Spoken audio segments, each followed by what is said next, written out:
నిజదేవుడు యేసుక్రీస్తుని నోటితో ఒప్పుకుంటే ఈ భూమి మీద మనకి సుఖంగా రోజులు వెళ్తాయండి. రెండోది నిత్యలోకం ఉందండి, అదే పరలోకం. అదే మన తెలుగులో స్వర్గం అంటారండి. ఆ స్వర్గం చేరాలంటే ఆ నిజమైన దేవుణ్ణి విశ్వసించి యథార్థంగా బ్రతికి ఆ దేవుడు రక్షణ తీసుకుని బ్రతికితే ఆ నిత్యలోకం ఇస్తాడండి దేవుడు. ఈ మాటలు వినుసున్న ప్రతి సహోదరుడా సహోదరి, నిజమైన దేవుడు యేసుక్రీస్తు ప్రభు అండి. అమ్మా, మీరు మరి తెలుసుకోవాలని మరి ఎంతో దూరం నుంచి ఆశపడి ఈ గ్రామానికి వచ్చామండి. నిజమైన దేవుడు యేసుక్రీస్తు ప్రభు అండి. ఇంత దంకాగా చెప్తున్నానంటే మేము ఒకప్పుడు మీకు మళ్ళీ మరి పూజలు చేసినటువంటి వాళ్ళమేనండి. అయితే ఆ నిజాన్ని తెలుసుకున్నాం, ఆ దేవుళ్ళలోకి వచ్చాం, ఆ వెలుగును చూస్తున్నాం.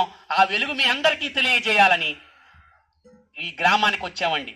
కాబట్టి ప్రియ సహోదరి సహోదరుడా, మరి దీపం ఉండగానే వెలుగు చక్క పెట్టుకోవాలని పెద్దలు చెప్తారు చూడండి మన తెలుగు సామెతలో. అలాగే మరి మనము